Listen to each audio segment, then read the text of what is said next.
This is the Under the Ring Report, a weekly pro wrestling podcast. Now, here are the masters of armchair booking, John the Flesh Wound and Cousin Tom.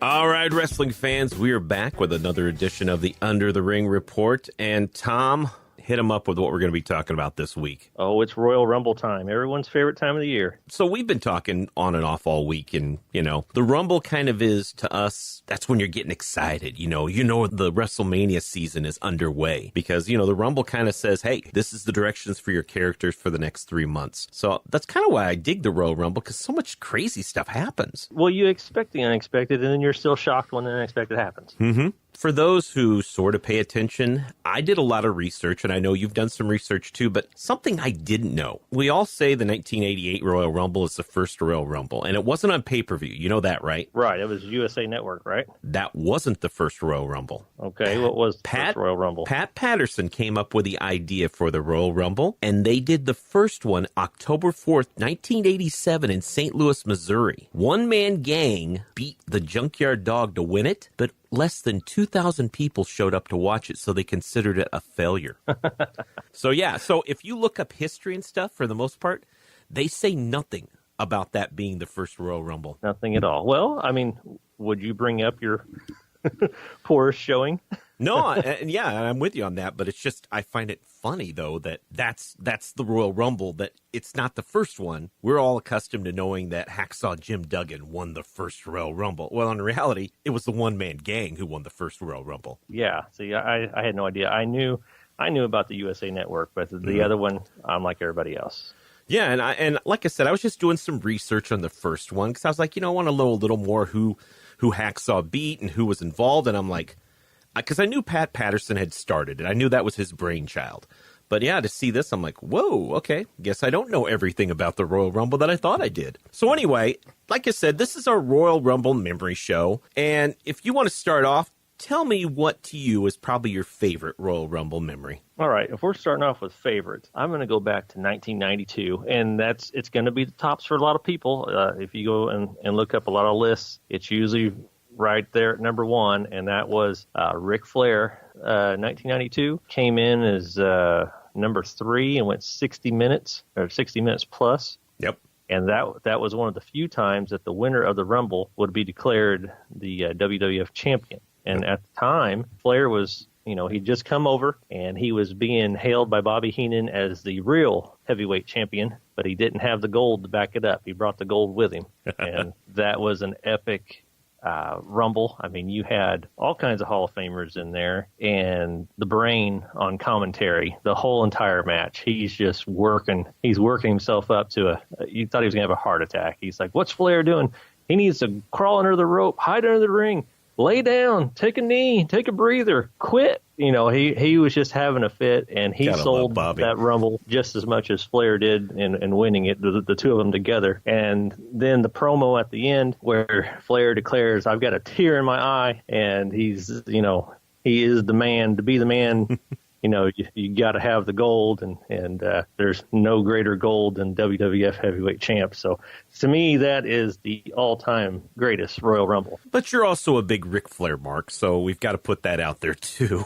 Well, yeah, that's true. I am. But what can I say? You're right, though. That's probably one of the greater moments. For me, I have a whole lot of different ones that jump across, but I also categorize the Royal Rumble in 2 segments to me. Because up until 1993, they didn't give out a championship match to the winner of the Royal Rumble. You know what I mean? You got a trophy, you got some little pat on the back. That was about it. So in some of those Royal Rumbles, the world champion was in that match. And one of the early ones that I remember is the 1990 Royal Rumble. And it had the who's who. DiBiase came in at number 1 and lasted a long time into the Rumble. But what I remember the most is the Ultimate Warrior showing up and just started clearing house. And the next entry was Hulk Hogan. This is what set them up. They both just beat the living crap out of each other, did the double clothesline, And this is what set up them later on to wrestle at WrestleMania. This was like the first time we had seen Hogan and the Warrior in the same ring wrestling each other. So to me, being a person very young at that time, I thought that was so awesome because these were two of the hottest wrestling stars at the time. And the Royal Rumble was giving me the ability to see two of these guys going at it in matches I'd never seen before. So looking at my pre-93, that right there is probably one of my favorite Royal Rumbles. Yeah, that one was huge. I mean, and that's what everybody looks forward to in the Rumble is the matchups that you don't think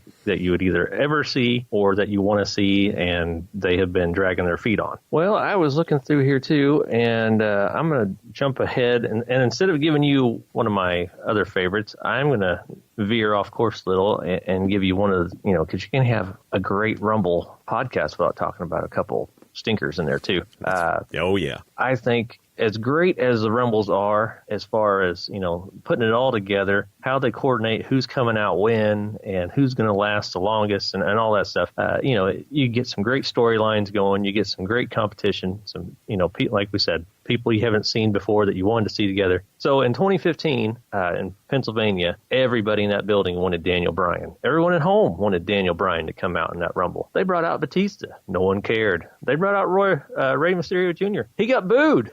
Yep. I remember that. Daniel Bryan, and they refused to bring him out. That to me was it wasn't a bad Rumble, but when everybody knows what they want and you refuse to give into it, that's bad booking, especially if you're in the market to sell tickets, in my opinion. Seeing Rey Mysterio, I love Rey Mysterio. Always have. He was an innovator, still is. But, when you know what everybody wants and you still, just drag it out, I think that was a bad booking decision. So that's one of my not so favorite Royal one of the darker moments of the Royal Rumble. I also go back because, like I said, after they started adding the championship match to it, I felt that there was also something else that started happening because during the early Rumbles, they really didn't bring in many surprise entries, But now it's become very commonplace. You're hoping that some legend is going to make an appearance. So to me, I like to look back, and it's funny because not just because of the legends, but the 2008 Royal Rumble to me was perfect. It was at Madison Square Garden, and the number 1 and number 2 entrants was Shawn Michaels and The Undertaker. And this went back to the year before when The Undertaker eliminated Shawn Michaels to win the Royal Rumble in 2007. So you had this story carry over into next year's Royal Rumble, which I thought was great. Now, the funny thing is, a lot of the filler material in there were some pretty bad stars during that time. You saw, Mark Jindrak, Kennedy, there was just a point where WWE had a hard time making really ever big-time stars stay around. Right. And that was kind of a low point there. But the thing everybody always talks about is about a month or two prior to that, John Cena had tore his pectoral muscle, okay? He's going to be out for a year. He's done. No one even thinks of John Cena. Triple H is the odds-on favorite to win the Royal Rumble. And I'll tell you what, I am not a big fan of John Cena. I have respect for him, but I've never been a John Cena fan. But at that 2008 Royal Rumble, I marked out because when Cena's music hit at number 30, I'm like, how in the hell is this possible? And they had done a nice job of fooling everyone, and you had no idea that John Cena was going to be in the Royal Rumble. None of the news outlets knew it. No one knew that John Cena had the ability to wrestle. And I thought that was pretty cool to have one of those mark-out moments, even when you're not a fan of the guy, to be completely surprised. And that's why you watch professional wrestling, to have those moments when you're like, that's why I like wrestling. Now, but that wasn't the only moment. And some people may not like that, but the other moment to me that I thought was awesome was halfway through the Royal Rumble, Jimmy Superfly Snuka comes out and wrestles in the Garden in the Royal Rumble. And the best part, there's two parts about this that I love, though. So he goes through and he's doing his moves and he's beating people up. The Undertaker goes and finds Snuka and he headbutts him. And he headbutts him and falls down because Snuka's head is so hard. That is what I think was awesome because he was still selling from The Undertaker's very first WrestleMania match for Snuka. Yeah. And then Roddy Piper shows up. And you get Piper versus Snuka at the Garden one last time. And you know what? As a fan of wrestling, yes, these guys were way past their prime, but Piper had just beat cancer, to have them have that one magic moment in the Rumble, that's what the Rumble was all about. Yes, it's about a champion moving on to WrestleMania, but it's also about that mark-out moment that you remember things from long ago and can have a moment. And that's why, to me, the 2008 Royal Rumble was perfect for what it did. Well, I'll tell you another one that I like, going back to favorites, and that was 2002. And the winner of that one was Triple H. 2001, he had tore the quadricep. Yep. And he was out. And he finally come back to that massive ovation at Madison Square Garden on Monday Night Raw, which they had billed that he was returning. Mm-hmm. And so this is one of those Royal Rumbles where even though you knew going in that he was probably the favorite to win, I wasn't upset when he won because it fit the storyline, it fit the comeback. But part of that Rumble that I remember the most is for a guy that you don't ever see or hear from, and that was a tough enough winner named Maven. Oh, yes, I remember Maven. You remember? Yes. And the Undertaker, he was on full heel mode back then. You know, he was the tough biker. He had just been messing with the Hardys, and I think he eliminated either Jeff or Matt. It might have been both. And then Maven hits a drop kick from behind and eliminates the Undertaker. And Jim Ross was perfect. You know, I just remember him saying, "Oh my God, kid! Oh my God." What have you done? Yeah, and then the Undertaker comes back in and just beats him to a bloody pulp and leaves him in the ring. And they kind of had a little storyline there for the next couple of weeks where every time Undertaker showed up, he was just beating the snot out of Maven. That was a moment I won't forget, just for the pure, you didn't think that was, the Undertaker doesn't get eliminated by a tough enough winner. It doesn't happen. And for that to happen was one thing. The other thing in that match was when you got down to the Final Four. The Final Four was Kurt Angle, Mr. Perfect, Stone Cold Steve Austin, and Triple H. I mean, that's a pretty good Final Four. Now, at the time, Stone Cold and Triple H were, things were heating up with them.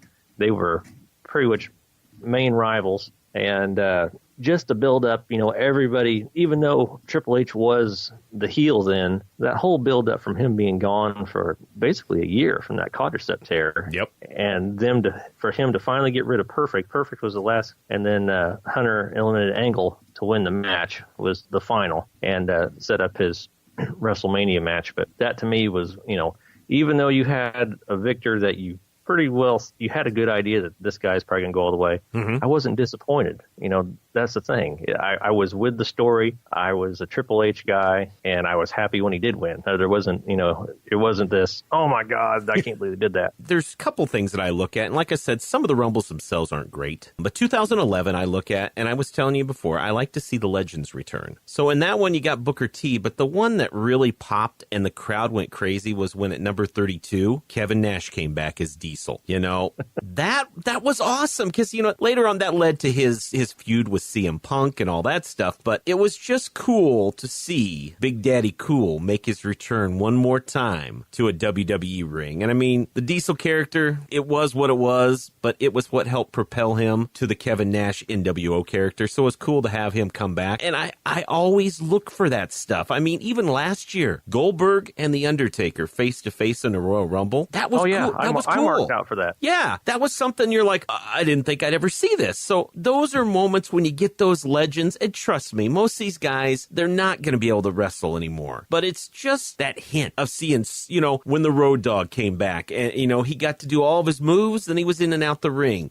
Rob Van Dam, they all do a couple of their moves. Everybody sits back because it seems like at that moment, all the guys participating are fans also. The one thing I remember with the Road Dogg, he did his moves and the crowd started chanting, "You still got it," mm-hmm. Which I liked because he looked great and we hadn't seen him in a ring in 10 years or more? Easily, yeah. But I also want to get into one other thing I think is cool, because as I was looking at history in WrestleMania, we know that Kane is the guy who has the most eliminations in the Royal Rumble. He's been in 19 Royal Rumbles, okay? 44 eliminations. And Shawn Michaels is number 2, 12 Royal Rumbles, 39. He's tied with the Undertaker, who also has 39 eliminations, and one less Royal Rumble. But the thing that cracks me up is as you start going down, you can tell how over certain wrestlers were. Number 4 is Stone Cold. He had 36 eliminations and only 6 Royal Rumbles. Let that sink in.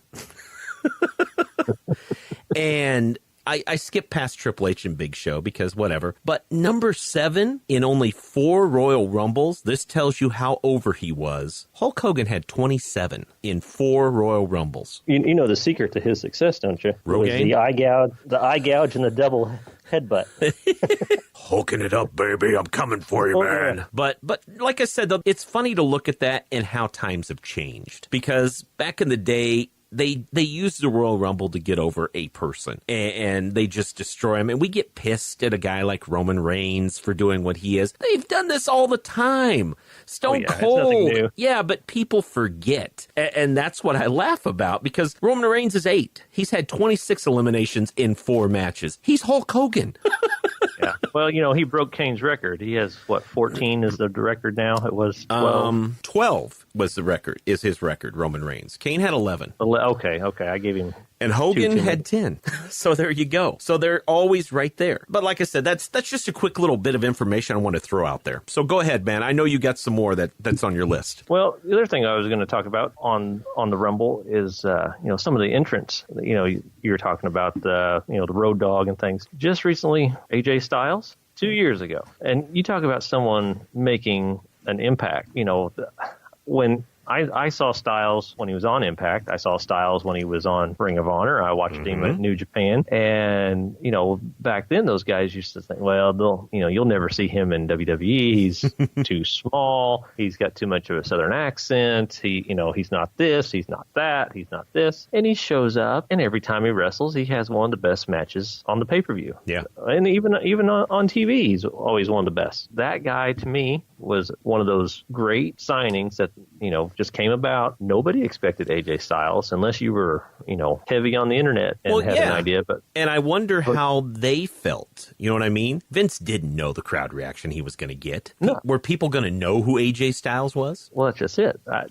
Wrestling fans know who AJ Styles, but WWE fans may not know who. And AJ there's Styles. A big difference in that too. And that's sometimes where the disconnect is. I mean, because you know what? Just because you're a wrestling fan, WWE fan is just someone who tunes in the TV sometimes. They're not hardcore all the time. Exactly. It's there's a lot of people out there who are just strictly WWE fans, always have been, always will be. But going back to the entrance, so Styles is my number 1 as far as a surprise entrance that's made an impact. My number 2 as far as surprise entrance, the 98 Rumble, which we were talking about it before we started the podcast, and Mick Foley and the 3 Faces of Foley.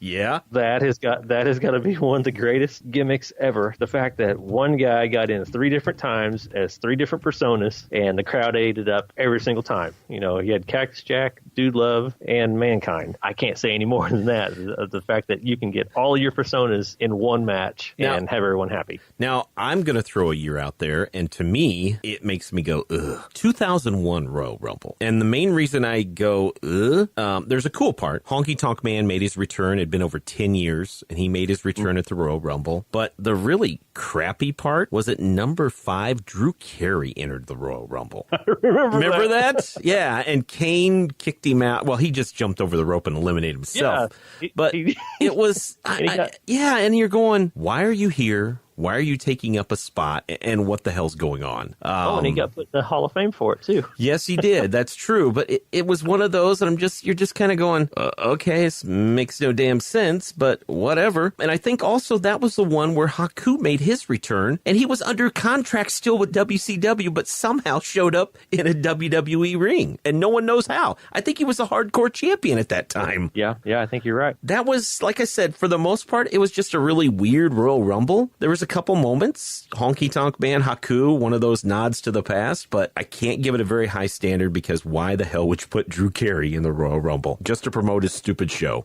Well, Vince is a master of cross promotion. Yeah.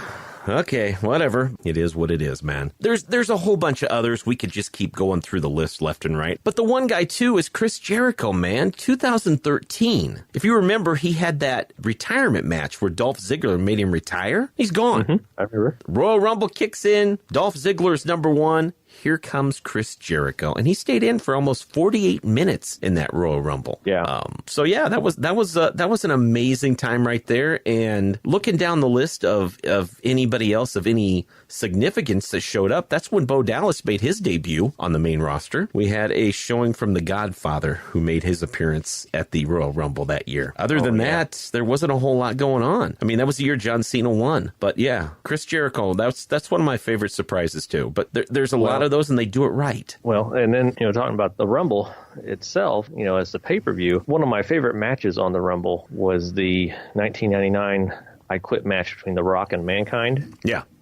Which is infamous because it made it on the documentary Beyond the Mat. Yeah, I remember that. Foley's family ringside. But just the brutality of that match, the things that they did in that match that they don't do anymore on a WWE show. I mean, Mankind was, handcuffed and took like 12 many chair shots. Oh, my gosh. It was bad. They went up in the crowd. He took a bump off the the second deck of the arena onto the speakers, and all the sparks shot out. I mean, there's all kinds of crazy bumps in that match. It's a memorable match. I liked the match when I watched it. It's one I haven't forgotten about. And then the documentary comes out Beyond the Mat, and you see his kids sitting there when they're little, and Dad's just getting the holy crap beat out of him. And the bad thing is when you try to watch it now, it's rough, because we know a lot more about head injuries than we did back then. And that's the sad part. It's because he comes out and talks about how he forgets things and things like that. It's like, that's one of the main reasons why. I mean, I know he perfected his craft and he wanted to go all out, but guy's suffering now. So I get it. It's a cool match, but on the other hand, to me, it's tough to watch now. Yeah, it is. But at the time, that was right with the Raw is War, Attitude Era. That was right in the wheelhouse, and everybody ate it up, including me.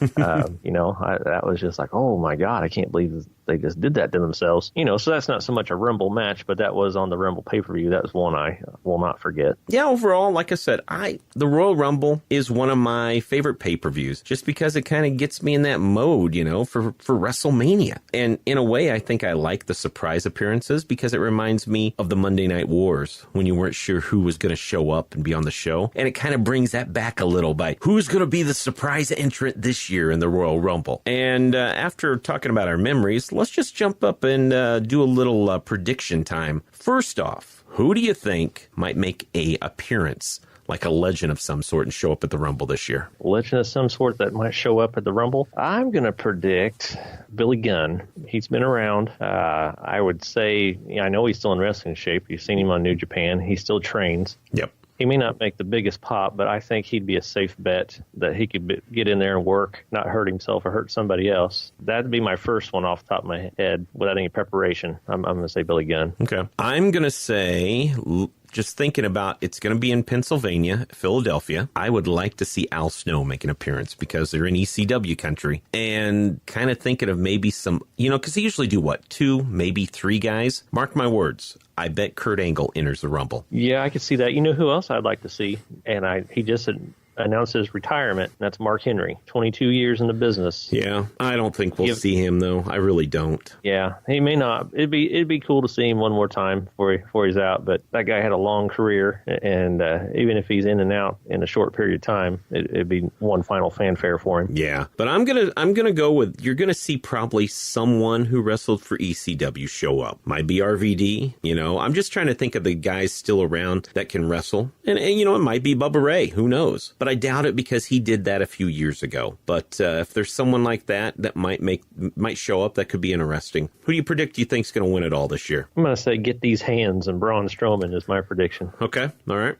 And I know all the dirt sheets, they think it's going to be Roman Reigns. I would love to see Finn Balor win it all, to tell you the truth. And as soon as he wins it, say he's going to challenge AJ Styles. Now that I would watch. Yeah, I think that'd be a phenomenal WrestleMania main event. Guys with a ton of history. It's a way for Vince to do a wink, nod at everyone who watches New Japan. Because I am not excited to see Roman Reigns and Brock Lesnar wrestle, to be quite honest with you. Well, that's all you've heard all year. Yeah. But I would, Strowman's red hot. At some point, he's going to have the title. You just know he is. But you know what you do? What pull the trigger or not, I don't know. A triple threat: Roman Reigns, Lesnar, and Braun Strowman because Yeah, Reigns they can do that. because Reigns and Strowman have great chemistry. They had some of the best matches of the year together. Yeah, still a little unfinished business, but I don't know if they go that route. But you could protect Lesnar still by getting the belt off of him, but protect him. I'm not excited to see Lesnar and Reigns. It just doesn't do anything. I think I've got to the point where I'm sick of Lesnar. Well, not so much sick of Lesnar, just the way they've been using him. Like that's my opinion. Like I still like seeing Brock Lesnar. He's still, you know, oh my God, it's Brock Lesnar. But if you go back and see Brock Lesnar in like 2002, when he's flying across the ring, he's doing wrestling moves other than 10 back suplexes. Yeah. You know, it's like, oh man, you know, you forget just what a talent he was. And I know he's older and heavier and has had different things going on, but he's capable of so much more than what they have him do now. Yeah. And if he even just showed a flash of that, you know, with AJ Styles, that's why everyone loved that match so much. There was some stuff going on there that you hadn't seen from Lesnar in a while, and everyone got excited over it. If he would just show glimpses of that every so often, I don't think it would be as bad. But when it's just constant squash matches, that's when I lose interest. The main problem I have, though, is I want to see a champion each week. You know, if you want to bring Lesnar not as a champion in for a pay-per-view, I'm fine with that. But I feel that Raw is missing something without having a champion on every week. I see a lot of people getting excited thinking that it could be Nakamura winning. I don't see that happening. No, they haven't booked him right. They haven't shown any interest in him having a belt or anything at all. No. Other than that, is there anyone else out there you look at and say, they got a good shot? That's what I'm trying to think of. Anyone else out there who has a good shot of winning that Rumble? Because a lot of these guys are going to show up and they're just there as filler. So, I don't know. And that's going to do it for our show. Happy WrestleMania to all of our fans out there. Oh, WrestleMania. It's just right around the corner. Every time I hear Rumble, I think, oh, we're almost to WrestleMania, which means almost to spring. Yeah, no doubt. Once again, keep up on us on Twitter, UTRR Podcast, Instagram, and all that good stuff, and we'll keep you up to date on everything going on. And thanks a lot for joining us once again for the Under the Ring Report. This is Mick Foley. You are listening to the Under the Ring Report. And if you don't listen, so help me out. I'll laugh pretty damn loud. Have a nice day. Follow the Under the Ring Report on Twitter at UTRR Podcast. You can subscribe to the Under the Ring Report on iTunes, Google Play, and Stitcher, or visit undertheringreport.com. Thanks for listening to the Under the Ring Report.